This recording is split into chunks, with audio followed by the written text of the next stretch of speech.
இனி ஜோதிடம் கேட்க ஜோசியரை தேடி போக வேண்டியதில்லை. உங்கள் வாழ்க்கை, கல்யாணம், வேலை எல்லாத்த பத்தியும் உங்கள் போன்லயே டெக்ஸேஜ் ஆப்ல வாய்ஸ் சாட் பண்ணி தெரிஞ்சுக்கலாம்.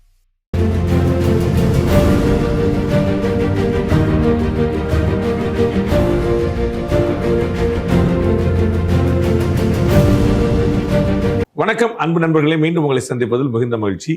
இன்றைய நீங்கள் கேட்ட நிகழ்ச்சியிலே நம்முடைய வழக்கு மூலம் 3 நண்பர்கள் இருக்கிறாங்க. 3 பேருமே நம்மகிட்ட வந்து வேற வேற கிளாஸ்ல நம்ம கூட இருந்தவங்க. அவருடைய கேள்விகள் என்ன, அதற்கான பதில் என்ன பார்க்கலாம். எனக்கு நேராக ப்ளூ கலர்ல கட்டம் போட்ட சட்டை போட்டிருக்கிறது வந்து ருஷ்யேந்தர், அதே போல கிருஷ்ணவேணி, அதே போல கார்த்திநாதன். 3 ஒரு அற்புதமான பேர். ஸோ அவருடைய கேள்விகள் என்ன, அதற்கான பதில் என்ன பார்க்கலாம்.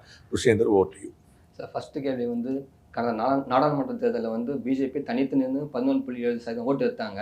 இந்த மாதிரி கூட்டணியில் போயிட்டு 27 தொகுதியில் நிற்க போகிறாங்க. நின்னா எம்எல்ஏ ஸ்ட்ரைக்கிங் ரேட் வந்து அதிகமாகும், பட் ஓட் ஷேர் வந்து கம்மியாகும் சார். அதனால் வந்து திரும்ப பிஜேபி ஒரு பின்னாடி வந்துடாதுங்களா? அதேமாதிரி பின்னாடி வந்தால் வரப்போகிற தேர்தலிலும் 10 எம்பி நில்லுங்கன்னுவாங்க, 30 சீட் வாங்கிக்கணுவாங்க. திரும்ப தமிழக காங்கிரஸ் மாதிரி இதுவும் பிஜேபி ஆகிடாதுங்களா? நீங்கள் பல முறை சொன்ன மாதிரி 2036 பிஜேபி ஜெயிக்கிறதுக்கு வாய்ப்பு இருக்குங்களா? 2036 பிஜேபி ஜெயிக்க வாய்ப்பு இருக்காங்கிறது 36 பார்ப்போம். ஏன்னா அதுக்குள்ள என்னெல்லாம் நடக்குங்கிற பார்த்துட்டு நம்ம சொல்லணும். அவங்களுடைய கட்சியுடைய வளர்ச்சியுடைய வேகம் இதே மாதிரி இருந்தால் 36 ஆட்சி வருங்கிறது. இவங்க மாற்றி பண்ணாங்கன்னா அது சப்ஜெக்ட் வேரியன்ட் தானே. எல்லாமே வந்து அது எந்த வேகத்தில் போகிறாங்கன்னு பொறுத்து நம்ம சொல்ல முடியல. 30 கிலோமீட்டர் ஸ்பீடில் போகிறோம், அப்போ நம்ம வந்து கார் வந்து என்ன காட்டும், இந்த ஸ்பீடில் போனால் நீ 1 மணி நேரத்தில் ரீச் ஆயிருன்னு காட்டும். வண்டியை நிப்பாட்டிட்டு 1 மணி நேரத்தில் ரீச் ஆயிருன்னு சொன்னால் நான் போல சொல்லி நம்ம ஜிபிஎஸ்ஸை கேட்க முடியாது அவ்வளோ. ஸோ நீங்கள் போகிற வேகத்தை பார்த்து சொல்கிறதா 36, போக வேற இன்னைக்கு வரைக்கும் அதற்கான வாய்ப்பு இருக்குது, மறுக்கல. 1. 2வது வந்து 11% தனிச்சு நின்று வாங்கினாங்கன்னு சொன்னீங்க. அதில் ஒரு சின்ன ஒரு திருத்தம் இருக்குது. தனித்து வாங்கல, ஒரு கூட்டணி அமைச்சு வாங்கினாங்க. தன் தலைமையில கூட்டணி. இதற்கு முன்னாடி அதிமுக தலைமையில கூட்டணி, திமுக தலைமையில கூட்டணி இருந்தாங்க. இந்த முறை 2024 அவங்க தலைமையில ஒரு கூட்டணி இருந்துச்சு. கிட்டத்தட்ட 23-24 தொகுதி அவங்க போட்டிட்டாங்க. அது மற்றெல்லாம் ஷேர் பண்ணிட்டாங்க. ஸோ அதுவும் ஒரு கூட்டணி தான். அதுல பாமக ஓட்டும் இருக்குது, அதுல மற்றவங்க தமாக ஓட்டும் இருக்கு, எல்லாரும் ஓட்டு இருக்கு. ஸோ அதிமுக திமுக ஓட்டு தான் அதுல இல்லையே தவிர மற்றவர்களுடைய ஓட்டு அதுல இருக்கு. ப்ரிடாமினண்டா இவங்களுடைய ஓட்டு இருக்குன்னு பாக்குறோம். ஸோ அந்த 11% ஓட்டு அவங்க வாங்கினதுல முழுக்க பாஜக ஓட்டுன்னு சொல்ல முடியாது. அதனால தான் நம்ம என்ன சொல்றோம், தேசிய ஜனநாயக கூட்டணி 18% சொல்லிடுறோம். அப்ப எல்லோரும் சேர்ந்து அந்த 16 சொல்லி அதுல யாருடைய ஓட்டு எவ்வளவு நீங்க எப்படி கான்கிரீட்டா சொல்லுவீங்க? இந்த முறை வந்து அவங்களுக்கு சீட்டு கூடணும் நீங்க உங்க வாயால சொல்லிட்டீங்க. அப்ப பெர்சன்டேஜ் கட்டாயம் கூடணும். அதுல வந்து 27 தொகுதியில போட்டிடுறாங்க. எத்தனை இதுல வெல்றாங்க பாப்போம். 27 பிளஸ் வந்து திரு ஜான் பாண்டியன் 28 பிளஸ் ஒரு 5 சேர்த்தா 33 தொகுதி வந்து தாமரை சின்னத்துல நிக்குது. 33 தாமரையில வந்து எவ்வளவு ஜெயிக்கிறாங்கன்னு பார்க்கணும். அது ஜெயிக்கிறத தாண்டி அவங்களுடைய ஓட் ஷேரும் கூடுறதுக்கான வாய்ப்பு இருக்கு. ஒண்ணு குழப்பம். ஏன்னா சட்டமன்ற தேர்தலில் இன்னும் டென்ஸா ஓட்டு நடக்கும். நம்ம வந்து இப்ப 3 அங்க பிரிஞ்சது, இங்க 2வது நிற்கும். ஏன்னா பிஜேபி 1 இருந்ததுனால அது வந்து நிற்கும். அதனால ஓட் ஷேரும் கூடக்கூடிய வாய்ப்பு இருக்கு. அதனால நம்ம வந்து இது வந்து குறைச்சு மதிப்பிட முடியாது. நம்ம பல முறை சொன்ன மாதிரி அவங்களுடைய நோக்கம் என்னங்கிற பார்க்கணும். அது லாங் டேர்மா ஷார்ட் டேர்மா. சில பேர் வந்து லாங் டேர்மா ஆடலான்னு பார்ப்பாங்க, சில வந்து T20 ரெடியா இருப்பாங்க, சில வந்து டெஸ்ட் மேட்ச் ரெடியா இருப்பாங்க. அப்ப T20 ஆடுறவன டெஸ்ட்டுக்கு லாய்க்கலன்னு சொல்ல முடியாது, டெஸ்ட்டுக்காரவன T20 லாய்க்கலன்னு சொல்ல முடியாது. அதுல அவங்களுடைய எக்ஸ்பர்டைஸ் அதுல இருக்கு, நம்ம புரிஞ்சுக்கணும். ஸோ இப்போதைக்கு அவங்க கணக்கு வந்து சில விஷயங்களால இந்த கவர்மெண்ட்டை மாற்றணுங்கிறது அவங்களுடைய பிரதானமான டிஎம்கே கவர்மெண்ட்டை மாற்றிடணும். இது அவங்களுடைய ஃபர்ஸ்ட் எய்மா இருக்கு. அதனால அவங்க சரி முடியாது காம்ப்ரமைஸா பார்க்காம ராஜேந்திரமா கூட நம்ம பார்க்கலாம். ஸோ அதனால வந்து ஒரு பெரிய செட்பேக் ஆயிருமோ, காங்கிரஸ் மாதிரி ஆயிருமோ. காங்கிரஸ் மாதிரி சில விஷயங்கள் அவங்க இருக்கிறாங்க. நம்ம பேசிக்கிட்டு தருணம் வரைக்கும் 2 கட்சியில தான் லிஸ்டே வரல, புரியுங்களா? அவங்கவங்க வேட்புமனையை தாக்கல் பண்ணிட்டு வீட்டுக்கு போயிட்டாங்க. அடுத்த பார்க்க போது இந்த 2 கோஷ்டியும் வந்து இன்னும் வந்து வேட்புமனையே தாக்கல் பண்ணாம இருக்கு. அவங்க வந்து இந்த வேட்புமனு இல்ல, வேட்பாளரை அறிவிக்காம இருக்கு. உங்களுக்கு சரிங்களா? இன்னும் வேட்பாளர் யாருன்னே தெரியாம இருக்கு. ஸோ அந்த மாதிரி சில விஷயங்கள்ல என்ன எல்லாமே டெல்லிக்கு போகணுங்கிற ஒரு கணக்கு இருக்குல்ல, அது ஒன்று இருக்குது. அதை தாண்டி சில விஷயங்கள் அவங்க வந்து இருக்கலாம். அந்த டிஃபரன்ஸ் வந்து கட்டாயமா இருக்குது. காங்கிரஸ் கட்சிக்கு தன்முனைப்பே கம்மியாயிருச்சு தமிழ்நாட்டை பொறுத்த. இன்னைக்கு வந்து நம்ம வந்து கூட்டணியில் இருந்தா போதுங்கிறது. இவங்களுக்கு அப்பப்போ தன்முனைப்பு எந்திரிச்சு வருது. ஸோ அதனால வந்து தே ஆர் ஆக்டிவ் தென் காங்கிரஸ் நம்ம கட்டாயமா சொல்லலாம். ஒருவேளை இந்த தமிழக தேர்தலில் வந்து தொங்கு சட்டசபை ஆச்சுன்னா எந்த 2 கட்சிகள் வந்து இது பண்ணும், கூட்டணி யாரு பண்ணுவாங்க? அது நீடிக்குமா இல்லைன்னா மறு தேர்தல் வருமா? இது எல்லாமே வந்து அத்தைக்கு மீச முளைச்சா சித்தப்பாவா அப்படிங்கிறது. அப்ப முதல்ல சித்தப்பாவா பெரியப்பாவாங்கிறத பார்க்கணும், மூத்தவங்கள. அப்ப முதல்ல மீச முளைக்கணும், அதான் பார்க்கணும். நம்ம வந்து இப்ப வந்து தொங்கு சட்டசபை அப்படிங்கிறது என்னன்னா யாருக்கும் தனி மெஜாரிட்டி கிடைக்காது. ஒரு 234 தொகுதி, 118 தொகுதி வந்து ஒருத்தர் இருந்தா வந்து உங்க ஆட்சி அமைக்கலாம்னு சொல்லி சொல்றாங்க. இப்போதைக்கு வந்து போட்டி கடுமையா இருக்கு அப்படிங்கிறத எல்லாரும் சொல்லியிருக்காங்களே தவிர ஆளுக்கு 110 தொகுதி அப்படின்னு சொல்லல. ஸோ வந்து அப்ப இந்த மாதிரி வருங்கிற நம்ம சொல்ல முடியாது. போட்டி கடுமையா இருக்கும்போது என்னன்னா இப்ப திரு விஜய் அவர்கள் வந்து ஒரு பெரிய ஸ்பாய்லர் / கிங் மேக்கரா இருக்கிறார். அப்ப அவர் வந்து ஏடிஎம்கேக்கு ஸ்வீப் கூட கொடுத்துடலாம், டிஎம்கேக்கு ஸ்வீப் கூட கொடுத்துடலாம். ஒரு பக்கமா இழுத்து விட்டுட்டு இல்ல நீங்க சொல்ற மாதிரி வந்து ஆளுக்கு ஒரு 100 சீட்டு, ஒரு 20 சீட்டு வெளியே அப்படிங்கிற மாதிரி கொடுத்தலாம். சோ என்ன மாதிரி வரும்னு தெரியாது. ஏன்னா இது வந்து அன்டெஸ்டட் ஓட்டு அவருடையது. இப்பதான் முதல் முறையா களங்காண்டார். அப்ப எல்லாரும் அவங்களுடைய யூகத்தை, அவங்களுடைய சர்வே சொல்றாங்க. நம்ம கூட வெள்ளி சனிஞாயிறுல சர்வே போட போறோம். சோ நம்ம வந்து ஒவ்வொருத்தரும் ஒண்ணு சொல்றாங்க, கிரவுண்ட்ல ஒண்ணு இருக்குங்கிற பாக்குறோம். அப்ப வந்து இது யார் ஓட்டை ஸ்பாயில் பண்ணுங்கிற பொறுத்து தான் அது வந்து தொங்கு சட்டமன்றமான்னு சொல்ல முடியும். தொங்கு சட்டமன்றம் அமைஞ்சா டிஎம்கே ஏடிஎம்கே தவிர யாருனாலும் யார் வேணாலும் கூட்டணி வைப்பாங்க. இவங்க தான் கூட்டணி வைப்பாங்கன்னு சொல்லுவோம். யாருனாலும் இவ்வளவுதான் சொல்ல நான். பாஜக இன்னொரு கட்சி கூட வைக்கலாம், திமுக இன்னொரு கட்சி கூட வைக்கலாம். திமுகவும் அதிமுகவும் கூட்டணி சேராது. இவ்வளவுதான். மற்ற எல்லாரும் சொல்லுவோம். நான் ஏற்கனவே சொல்லியிருக்கேன், திமுகவும் அதிமுகவுமே கூட்டணி சேர போகுது ஒரு 10-15 வருஷம் கழிச்சு. Not now. சோ அந்த மாதிரி எல்லாருமே நீங்க வந்து நீங்க பீகார்ல பாத்தீங்க மகா கட்பந்தன் ஒரு கூட்டணி, நிதிஷ்குமாரும் லாலு பிரசாத்துமே கூட்டணி வச்சாங்க. இதுல மகாராஷ்டிரால பாத்தீங்க காங்கிரஸும் சிவசேனாவும், பாஜகவை மதவாத கட்சின்னு சொல்லிட்டு அதை விட பயங்கர மதவாதமா இருக்கக்கூடிய வந்து மதவாதத்துல மிதவாதம் பாஜக, மதவாதத்துல பயங்கரமா திங்க் பண்ணக்கூடியது சிவசேனா. அவங்க கூட காங்கிரஸ் கட்சி போய் திமுக காங்கிரஸ் கூட்டணி. சோ இது மாதிரி யாரோட கூட்டணி வைப்பாங்கன்னு சொல்லி அரசியலை பொறுத்தளவுக்கு எல்லாருமே இருப்பாங்க. உங்களுக்கு தெரியும் 2001 சட்டமன்ற தேர்தலின் போது சட்டமன்ற தமிழ்நாட்டில் திமுகவும் பாஜகவும் கூட்டணி இருந்துச்சு. அண்ணன் திருமாவளவனும் ஹெச் ராஜாவும் ஒரே கூட்டணி எம்எல்ஏ. உங்களுக்கு புரியுங்களா? அப்ப அரசியல்ல இதுதான் நடக்கும், இது நடக்காதெல்லாம் சொல்ல முடியாது, இதுதான் நடக்கலாம். பட் தொங்கு சட்டமன்றம் தானா அப்படிங்கிறத வந்து பொறுத்து வந்து பார்க்கணும். என்னுடைய கணக்குல இன்னைக்கு தெரிஞ்சு என்னோட தனிப்பட்ட தகவலா சிங்கிள் லார்ஜஸ்ட் பார்ட்டியா ஏடிஎம்கே வந்து நிற்கும் நினைக்கிறேன். அது எவ்வளவு சீட் வருங்கிறத நம்மளால சொல்ல முடியல. அது மெஜாரிட்டியோடயும் இருக்கலாம், இல்லாமல் இருக்கலாம். அது எப்படி வருதுங்கிற இன்னும் களப்பணி ஒரு 20 நாளைக்கான ஃபீல்டு ஒர்க் இருக்கு. Field work plays the major role. நீங்க இதுக்கு முன்னாடி உள்ள நெரேட்டிவ், இதுக்கு முன்னாடி உள்ள பிரச்சாரம் இதெல்லாம் தாண்டி ஃபீல்டு ஒர்க் வந்து ஒரு பெரிய ரோல் பிளே பண்ணும். நம்ம வந்து இப்போ விஜய் வந்து ஒரு நாளைக்கு 5 கூட்டம் போறது இல்லை, சரிங்களா? ஆனா அவர் வந்து டெபாசிட் வாங்காம வந்து ஒரு 5% கீழே போறான்னு யாருமே சொல்லல. அப்ப பிரச்சாரம் என்ன ரோல் பண்ணுங்கிற ஒரு கேள்வி வருது. நம்ம வந்து டிஎம்கே டிவிக்கு வந்து தமிழ்நாடு முழுக்க எல்லாருக்கும் வந்து பயங்கரமா டிஸ்ட்ரிபியூட் பண்றாங்கிறது இன்னும் வரல. ஆனா அவங்க எப்படி ஒரு 10-15% கிட்ட வாங்குவாங்கன்னு சொல்றாங்க. அப்ப பிரச்சாரத்தை தாண்டி களப்பணியில ஒரு பெரிய இருக்கு. மக்கள் ஏற்கனவே முடிவு பண்ணி வச்சிருக்காங்க, இன்னார் இருக்கணும், இன்னார் இருக்கக்கூடாது, இன்னார் வரணும், இன்னார் வரக்கூடாது முடிவு பண்ணிருக்காங்க. அதனால வந்து களப்பணியை பார்த்து தான் நம்ம வந்து அதை எப்படிங்கிறத சொல்ல முடியும், தொங்கு சட்டமன்றமா இல்லையாங்க. சார், திரு ஜோசப் விஜய் அவர்களுடைய தாவேகா கட்சிக்கு நல்ல ஓட்டும் நல்ல வாக்கு சதவீதமும் வரும்ன்ற கருத்து பரவலாக இருக்குது. அது முதல்ல உண்மைதானா? உண்மையாக இருக்க பட்சத்தில் மக்கள் இன்னும் திரைக்கவர்ச்சியின் அடிப்படையில் ஓட்டளிக்கிற மனோநிலையில் தான் இருக்காங்களா, அல்லது மாற்றம் தேவைன்ற மனோநிலைக்கு வந்துட்டாங்கன்னு நினைக்கிறீங்களா? தினம்தோறும் விளக்கேற்ற நல்ல எண்ணெய் இதயம் நல்லெண்ணெய். நம்ம வந்து வர ஏப்ரல் 11ஆம் தேதி கோயம்புத்தூர்ல ஒரு பட்டிமன்றம் நடத்த போறோம். அது வந்து இளைஞர்களை அரசியல் பக்கம் ஈர்ப்பது வந்து அரசியலா கவர்ச்சியா அரசியலா அப்படின்னு கொள்கையா நடக்கிறோம். அதோடைய தீர்ப்பு நீங்க இப்ப கேட்குறீங்க. அந்த மாதிரி தான் வந்து வருது. நம்ம வந்து ஒண்ணு, திரு விஜய் அவர்கள் வந்து நல்ல ஓட்டு வாங்குவாருங்கிற உண்மைதான். ஏன் அப்படின்னா, ஏன் உண்மைன்னு சொல்றேன். இப்ப நான் வந்து விஜய்க்கு ஓட்டு போடணும் இல்லையாங்கிறது இல்லை மேட்டர், எனக்கு விஜய் பிடிக்குமா இல்லையாங்கிறது இல்லை மேட்டர். நம்ம வந்து நிதர்சனமா ஒரு ஜேர்னலிஸ்டா நம்ம இயங்குறோம், அவ்வளவுதான். அப்ப நாம உள்பட இந்தியா முழுக்க இதுவரைக்கும் சர்வே பண்ண யாருமே திரு விஜய் அவர்கள் வந்து 15% கீழே வாங்குவான்னு சொல்லல. எல்லாருமே 15% 25% வரைக்கும் வேறு யாரு. நம்ம வந்து இன்னொன்று ஆவரேஜ் 12 தான் வாங்குவாரு, 10 தான் வாங்குவார், 8 தான் வாங்குவார் யாரும் சொல்ல. பெர்சன்டேஜ் ஓட் சீட்டை பத்தி யாரும் பேசல. சீட் வந்து ரொம்ப வேரியாது. ஒரு 7-8 சீட் வாங்குவாங்கன்றாங்க, சீட்டே வாங்க மாட்டாங்கன்றாங்க. சீட்டை நீங்க கணிக்க முடியாது. நீங்க வந்து இப்ப வந்து நாம் தமிழர் கட்சிக்கு கிட்டத்தட்ட 7.5% வாக்கு இருக்கு, ப்ரூவ் ஆயிருக்கு. கடந்த தேர்தலில் 35-36 லட்சம் வாக்குகள் விழுந்திருக்கு. ஆனா ஒரு எம்எல்ஏ கூட கிடையாது. உங்களுக்கு புரியுங்களா? 8% வாக்கு வச்சு நீங்க வந்து சாதாரண 10-15 எம்எல்ஏ அடிக்கலாம் கூட்டணியில் இருந்திருந்தீங்கன்னா. அப்ப தனியா அப்ப வந்து சீட்டுக்கும் ஓட்டுக்கும் வித்தியாசம் இருக்குங்கிற புரிய வைக்கிறதா சொல்ல. சோ இவர் வந்து எந்த சர்வேலையுமே 15% கீழே வரும். அப்ப நம்ம என்ன எடுத்துக்கிறோம், ஒருத்தர் வந்து நம்ம டிஎம்கே ஆதரவான சர்வேன்னு ஒன்று பாக்குறோம், ஏடிஎம்கே ஆதரவான சர்வே அப்படிலாம் நிறைய போடுறாங்க பாக்குறோம். அந்த மாதிரிலாம் நடக்கும். ஆனா எந்த சர்வேவும் இந்த நம்பரை குறைக்கல.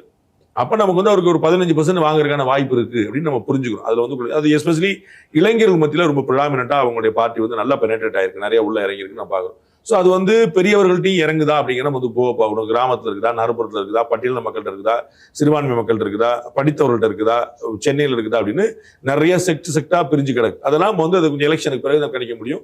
இளைஞர்கள்ட்ட நல்லா ரீச்சா இருக்குங்கிறது கண்கூடா தெரியுது நம்ம பார்க்கும்போது. ஸோ வந்து இது ஒண்ணு. ரெண்டாவது வந்து கவர்ச்சி வந்து ஆட்டோமேட்டிக்கா அதான் முதல் பாயிண்ட்.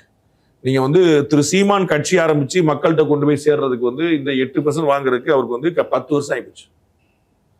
இவ்வளவு வருஷமா ஓடி எல்லா தேர்தலும், மக்களவை தேர்தலில் போராடி, சட்டமன்ற தேர்தலில் போராடி, உள்ளாட்சி தேர்தல் போராடி இந்த இடத்துல இருக்கு. ஆனா திரு விஜய் அவர்கள் உள்ள இறங்கின உடனே அவர் வந்து இந்த இடத்துல கவர்ச்சி ரொம்ப முக்கியமான ரோல் பிளே பண்ணுது. இப்போ கமல்ஹாசன் அவர்கள் கட்சி ஆரம்பிச்சு எல்லாருக்கும் தெரியும், ரஜினி அவர்கள் கட்சி ஆரம்பிக்கணும்னு எல்லாரும் ஆசைப்பட்டாங்க. இது மாதிரி இந்த சினிமா பிரபலங்கள்ட்ட வந்து எல்லாரும் ஒரு பெரிய எதிர்பார்ப்பு, ஏன்னா அவங்களை வந்து நிறைய பேர் ஆட்டோமேட்டிக்கா ஒரு ஹீரோவா பாக்குறாங்க. அவங்களால சாத்தியம் இல்லாததெல்லாம் அசாத்திய சாதகராக இருக்கிறாங்க. ஒரே ஆள்ல 8 பேர் அடிச்சிடறாங்க, ஒரே பாட்டுல கோடீஸ்வரன் ஆயிடலாங்க, இந்த மாதிரி ஒரு விரல் புரட்சி பண்றாங்க, இந்த மாதிரிலாம் இருக்கு. ஸோ சினிமா கவர்ச்சி பிளேஸ் ஏ மேஜர் ரோல். அதற்கு பிறகு அது வந்து ஓப்பனிங் விசிட்டிங் கார்டு கொடுக்குற மாதிரி. அதற்கு பிறகு தக்க வைப்பது வந்து அவரவர் கையில். இதே திரு கமல்ஹாசன் அவர்கள் வந்து 2019 என்னவா இருந்தாரு, 21 என்னவா இருந்தாரு, 24 என்னவா ஆயிட்டாரு நம்ம. அது மாதிரி வந்து அது வேரி ஆகலாம். நம்ம நிறைய பேர் கட்சி, திரு கார்த்திக் கட்சி ஆரம்பிச்சிருந்தாரு, என்னாச்சு பார்க்கணும். திரு டி ராஜேந்தர் கட்சி ஆரம்பிச்சார், திரு பாக்யராஜ் கட்சி ஆரம்பிச்சார், நிறைய பேர் இந்த மாதிரி கட்சி ஆரம்பிச்சாங்க. என்ன ஆகுனா பார்க்கணும். நம்ம வந்து கட்சி ஆரம்பிச்சுட்டு அடுத்தடுத்து நகர்றாங்களா? ஏன் இவங்களே ஏன் சொல்லிங்க? சிரஞ்சீவி மேல ஒரு பெரிய சூப்பர் ஸ்டார். சிரஞ்சீவி வந்து ஆந்திராவை கட்டி போட்டு இளைஞர்களுடைய ஆதர்ஷ நாயகனா இருந்து வந்து முழுக்க உள்ள வந்தவர். ஏன் நம்ம விஜயசாந்தி லேடி சூப்பர் ஸ்டார்னு பேர், அவங்கள ஹீரோயினா வச்சு எவ்வளவு படங்கள் வந்து நிற்குது. அவங்களாம் எல்லாம் டெல்லி தெலுங்கானா தனி படிச்சு வச்சிருந்தாங்க, இவர் கட்சி வச்சிருந்தாரு. ஸோ எல்லாமே மெர்ஜ் பண்ணிட்டு போய் கலந்த செட்டில் ஆயிட்டாங்க. அது மாதிரி அது வந்து சஸ்டைனபிலிட்டியை பொறுத்து தான் நிற்குது. ஆனால் கவர்ச்சிங்கிறது ஒரு ஆரம்ப புள்ளி வித்தவுட் எனி டவுட். சார், நீங்கள் 6 மாதம் முன்னாடி சொல்லியிருந்தீங்க இந்த தேர்தல் வந்து 2016 மாதிரி தான் வரும், ரிசல்ட் அந்த பேட்டர்ன் வந்து அதே மாதிரி தான் வரும், ஜெயிக்கிறவங்க வந்து 130 இல்லை 140 ஜெயிப்பாங்க, தோக்குறவங்க வந்து 90லேருந்து 100 இதில் எம்எல்ஏ வரைக்கும் வரும்னு அப்படின்னு சொல்லியிருந்தீங்க. இன்னைக்கு கல நேரம் அதே மாதிரி தான் இருக்கா? அப்படியே இருந்தால் யார் சார் எட்ஜ் எடுக்கிறாங்க? ரொம்ப பியூட்டிஃபுல்லான மெமரி உங்களோடது. நான் சொன்ன எக்ஸாக்ட் வார்த்தை வந்து எய்தர் 2016 ரிவர்ஸ் ஆர் ரிப்பீட் அப்படின்னு சொல்லியிருந்தேன். ஒன்று ரிப்பீட் ஆகும் அல்லது ரிவர்ஸ் ஆகும். ரிப்பீட் ஆகுதுன்னு என்ன, ஏடிஎம்கே ஆட்சிக்கு வரும், டிஎம்கே வந்து பெரும் மெஜாரிட்டியோட பெரும் பங்கோட வந்து எதிர்கட்சியா இருப்பாங்க. இல்ல ரிவர்ஸ் அப்படின்னு என்னன்னா, டிஎம்கே ஆட்சிக்கு வரும், அதே அளவு பெரும் மெஜாரிட்டியோட வந்து ஏடிஎம்கே இருக்கும். இதான் நிலைமை. இதான் நான் வந்து அவங்க முதல் கேள்வி சொன்னேன், இந்த டக் ஆஃப் ஆர் கடும் போட்டிங்கிறது அங்கதான் நிற்குங்கிறது. அதை தான் நான் வந்து அது முன்னாடி சொல்லியிருந்தேன். 2016 எய்தர் 2016 ரிப்பீட் ஆர் ரிவர்ஸ்ங்கிறது அந்த வார்த்தை. இப்பயும் நான் அப்படிதான் நினைக்கிறேன். எட்ஜு பார்த்தா ஏடிஎம்கே இருக்கிற மாதிரி தெரியுது. பட் இருந்தாலும் நான் சொல்ல 20 நாள் கலப்பணிங்கிறது சாதாரண விஷயம் இல்ல. நம்ம வந்து இப்போ பாத்தீங்கன்னா ஒரு செந்தில் பாலாஜி அவர்கள் கோயம்புத்தூர் கொண்டு போய் இறக்கிருக்காங்க. கோயம்புத்தூர்ல வந்து முன்னாடி 10க்கு 10 அவங்க அடிச்சிருந்தாங்க, ஏடிஎம்கே அடிச்சிருந்தாங்க. இந்த முறை இவர் போய் நிப்பாட்டி இருக்காரு, எனக்கு கரூரும் கோயம்புத்தூரும் எனக்கு வந்து 2 கண்கள் அப்படின்றாரு. அவர் வந்து ஃபீல்டு ஒர்க்ல மாஸ்டர் அப்படிங்கிற பாக்குறோம். ஆனா அங்க ஏற்கனவே ஒரு ஃபீல்டு ஒர்க்ல தாதா அங்க இருக்கிறாரு, திரு வேலுமணி அங்க இருக்கிறாரு.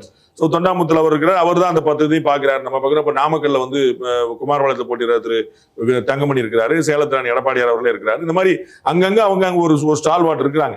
ஸோ எவ்வளவு தூரம் இவங்களால வந்து உள்ள பெனட்ரேட் பண்ண முடியுதுங்கிறத நம்ம வந்து பொறுத்து வந்து பார்க்கணும். ஸோ வந்து அந்த முடிவில் நான் இன்னும் உறுதியா இருக்கிறேன். 2016 ரிப்பீட் அல்லது ரிவர்ஸ் அப்படின்னு யாருங்கிறது சொல்ல முடியல. ஏடிஎம்கே எட்ஜி எடுக்கலாம், பட் அது இன்னும் 20 நாள் பார்த்து தான் நம்ம சொல்ல முடியும். இப்போ ஏன்னா நமக்கு வரக்கூடிய தகவல் எல்லாமே நெருக்கி தான் வந்து நிற்குது. அது வந்து கிளியரா இப்போ வந்து முக்கியமான விஷயம் என்ன கவனிக்கணும்னா, தமிழக முதலமைச்சர் இந்த தேர்தல் பிரச்சாரத்தை ஆரம்பிக்கிற வரைக்கும் 210 சீட் ஜெயிப்போம், 200 சீட் ஜெயிப்போம்னு சொல்லிட்டு இருந்தார். இப்ப இன்னைக்கு நம்ம பேசிட்டு இருக்கும் போதும் நேற்று முன்னாடி எல்லாமே பாத்தீங்கன்னா நமது வெற்றி உறுதியாகி விட்டது, நாம் உறுதியாக வெற்றி பெறுவோம் சொல்லி, அதாவது ஜெயிச்சிருவோம் அப்படின்னு இடத்துக்கு வந்தார். முன்னாடி வந்து நம்ம 200 அடிக்க போறோம்னு சொல்லிட்டு இருந்தாரு, இப்ப ஜெயிச்சிருவோம்பா அப்படின்னு இடத்துக்கு வந்திருக்காரு. சோ அவங்க வந்து இப்ப திமுக இருக்கக்கூடிய ஒரு முக்கியமான பொறுப்பர் என்கிட்ட கேட்டார், சார் என்ன சார் நடந்துச்சு, ஏன் சார் இந்த 40 நாள்ல வந்து இப்படி இறங்கிச்சு வந்துருச்சு? 40 நாள்ல இறங்கி வரல, இதான் நிதர்சனம். 40 நாள் முன்னாடி ஆட்சியில இருந்ததுனால அவங்க அந்த பிம்பத்தை கட்டமைச்சிட்டே இருந்தாங்க. டிஎம்கே காரர் தான் கேட்டார். இப்ப நிதர்சனம் வர வர இப்ப என்ன, அந்த ஹீட் அதிகமாக வெளியில வருது. நம்ம வந்து ஒரு இருட்டுல ஒரு பொருள் தெரியாது, வெளிச்சம் படப்பட அந்த பொருள் தெரியும். சோ அந்த பொருள் இப்ப வரல, அந்த பொருள் அங்கதான் இருந்தது, வெளிச்சம் படப்பட அந்த பொருள் தெரியுது. அது மாதிரி வந்து அந்த எலெக்ஷனோட ஹீட்ல வர வர வர அந்த விஷயம் வந்து உண்மையா நமக்கு என்ன தெரியுது. முன்னாடி இப்படிதான் இருந்துச்சு, டக் ஆஃப் ஆர் தான் இருந்துச்சு, கடும் போட்டி தான் இருந்துச்சு. பட் டிஎம்கே வந்து நெரேட்டிவ்ல செட் பண்ணிட்டு இருந்தாங்க. நம்ம வந்து தனித்திறமை வந்து பயங்கரமா 200 சீட் ஆட்சி பண்ணோம். திரு திருமாவளவன் அவர்கள் வந்து சிட்டிங் எம்பி, லோக்சபா எம்பியா இருந்துகிட்டே எம்எல்ஏ எலெக்ஷன்ல போட்டிடுறதெல்லாம் ஒரு பெரிய மெசேஜ். அதுல வந்து ஒரு பெரிய உள்ள தத்துவம் இருக்குது. ஏன் போட்டிடுறேன்னு 3 வீடியோ போட்டார் இது வரைக்கும். உங்களுக்கு புரியுங்களா? அது ஆளூர் ஷானவாஸுக்கு விளக்குறது மட்டும் இல்ல, ஸ்டாலினுக்கே விளக்க வேண்டி இருக்குது. ஏதாவது தப்பா புரிஞ்சுக்கிட போறாங்களோ அப்படின்னு ஒரு இடம். ஸோ நிறைய அவங்க வந்து தண்டம் கட்டி தாண்டி சமாளிச்சு ஒரு பேலன்சிங் ஆயிட்டு கொண்டு வரும். அவர் டிப்ளமசியில ரொம்ப மாஸ்டர் அவர். ஏன்னா இந்த கூட்டணி கட்சியிலே அதிகமான சீட் வாங்கினார் அவர் தான். காங்கிரஸ்க்கு அடுத்து வந்து கூட வாங்கிட்டார். அவர் வந்து பழசு இல்லாம குறைச்சிட்டாங்க. ஸோ அவருக்கு தெரியும் அந்த ராஜேந்திரத்தை எப்படி பண்ணணும் தெரியும். ஆனாலும் வந்து அது ஒரு சேலஞ்சர். எல்லாரும் இவர் ஏன் போட்டி வர்றாரு, இப்போ வந்து கோயம்புத்தூர் தெற்கு இவர் வரும்போது வியப்போறது இல்லை, இவரே அரவக்குறிச்சி விட்டு இங்கே வர்றாரு அப்படின்னு. அதை மாதிரி வந்து இது ஒரு வியப்பான விஷயம் தான், ஏன் லோக்சபா விட்டுட்டு இங்கே வர்றாரு அப்படின்னு.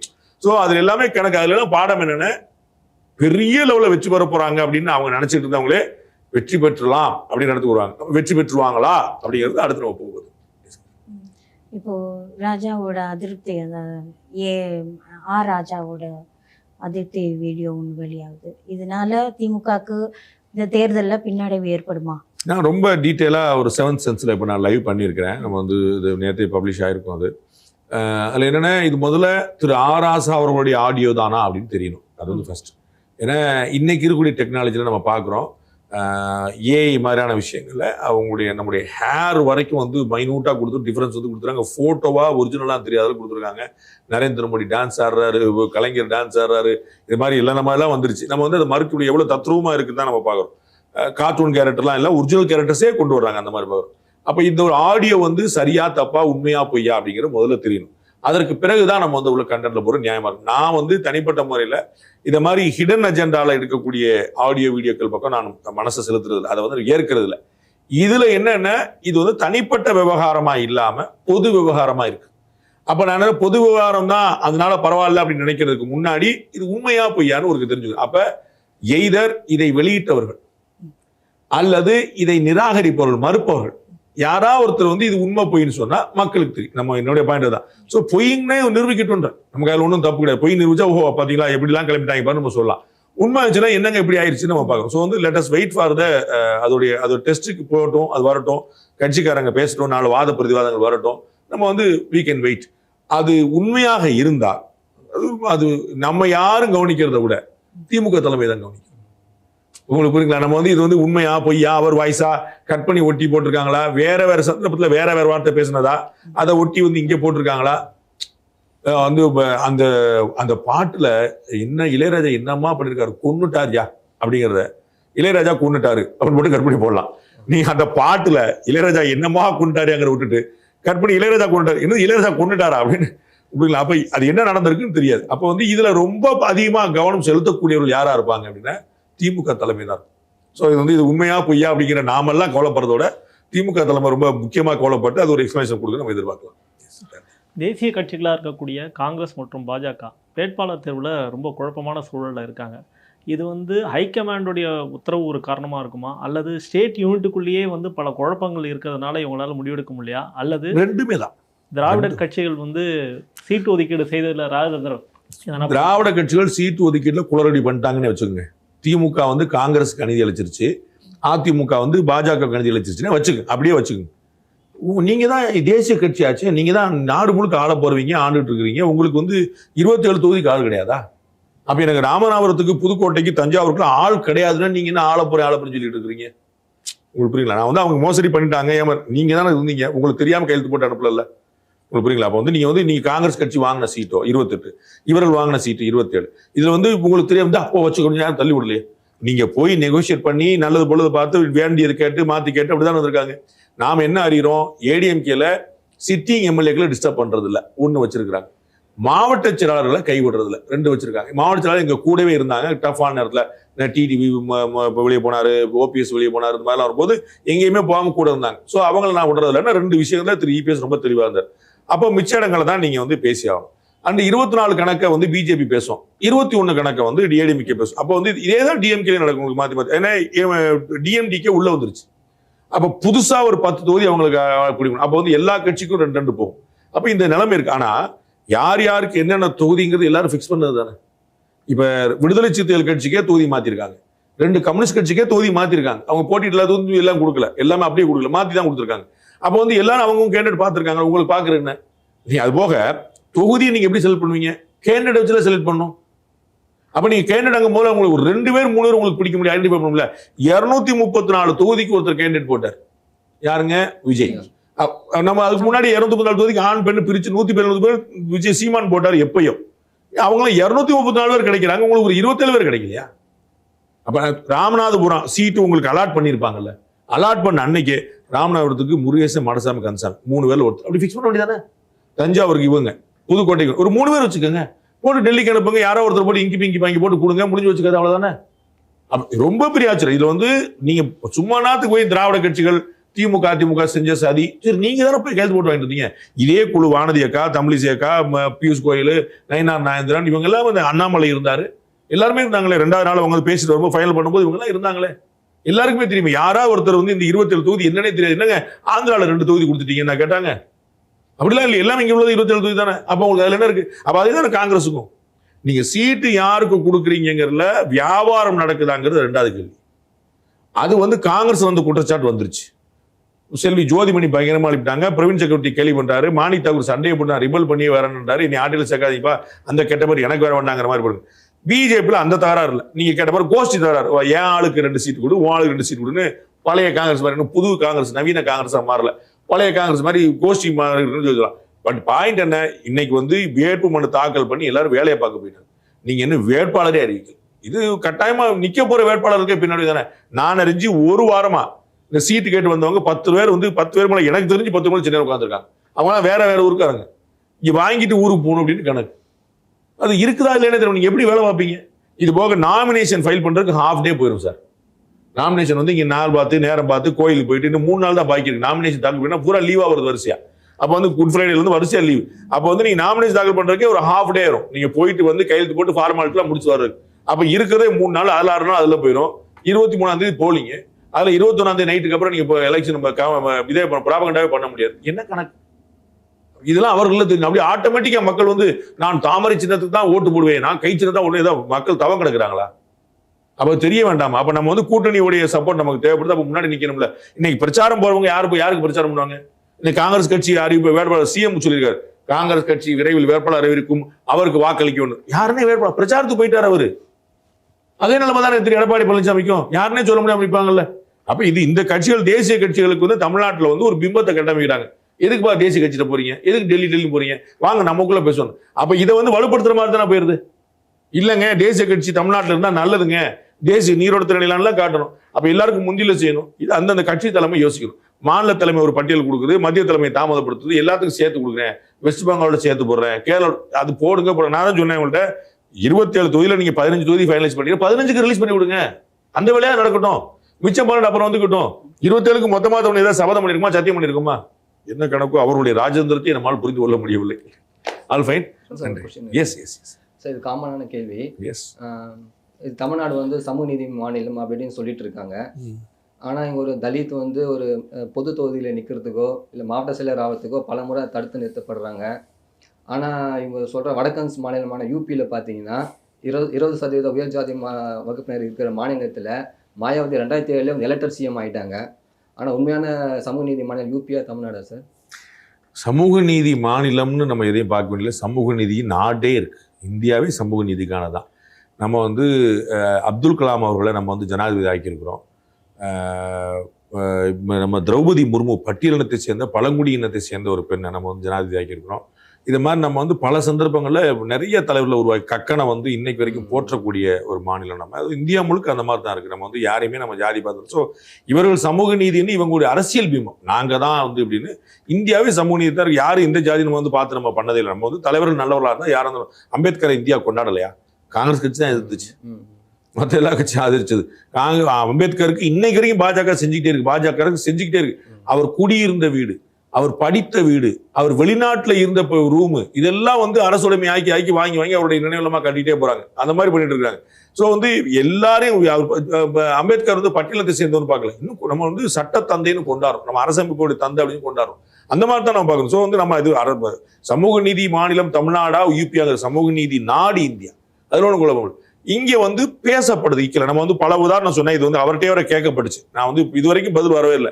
திரு ஆர் ராசா பெரம்பலூர்ல இருந்தார், அன்னைக்கு அது தனி தொகுதி, ஆனா அவர் பெரம்பலூர்காரர் தான். மறுநாள் வந்து அது வந்து பொது தொகுதியா மாற்றப்படுது. அப்ப அவரத்துக்கு ஊட்டிக்கு அனுப்ப வேண்டிய அவசியமே இல்லை. பெரம்பலூர்ல நின்று இருந்தாருன்னா ஒரு பொது தொகுதியில பட்டியல் நிக்கிறதுக்கு எந்த தடையும் கிடையாது. தனி தொகுதியில தான் பொதுமக்கள் நிற்க முடியாது, தனி பட்டியல மக்கள் தான் நிற்க முடியும். அப்ப ஏன் அவர் அனுப்புறாங்க? எனக்கு ஊட்டியில இருந்து ஒரு பழங்குடியினர், இங்க ஒரு பட்டியலத்தவன, எனக்கு 2 பேர் கிடைச்சிருப்பாங்களே. திமுக ஏமாத்து இந்த பதில் இன்னும் கிடைக்கல. என்னுடைய நினைவு சரியா இருக்குமானால் திருச்சியில வந்து திரு தலித் தலைமுறை நிப்பாட்டினாங்க செல்வி ஜெயலலிதா. பொது தொகுதி பட்டியலத்தை சேர்ந்தவரை திருச்சியில நிப்பாட்டுறாங்க, நிப்பாட்டி எம்பி ஆகுறாங்க. அப்ப அந்த மாதிரி ஏன் செய்ய மாட்டாங்கன்னு கேள்வி. ஸோ இவர்கள் வந்து சமூக நீதி என்பது சொல்றதுக்கு இருக்கு, சமூக நீதி எல்லா இடத்தையும் இருக்கு. தமிழ்நாட்டில் மட்டும் இன்னும் சொல்ல போனா நீங்க சொன்ன மாதிரி தமிழ்நாட்டில் சேலஞ்சா தான் இருக்கு பல விஷயம். நன்றி. கேள்வி முடிச்சிடலாம்ல. நிறைய கேள்விகள், நிறைய பதில்கள் தொடர்ந்து நம்ம வந்து முயற்சி பண்ணிட்டே இருப்போம். மீண்டும் இன்னொரு சந்திப்போம். அதுவரை நன்றி, வணக்கம்.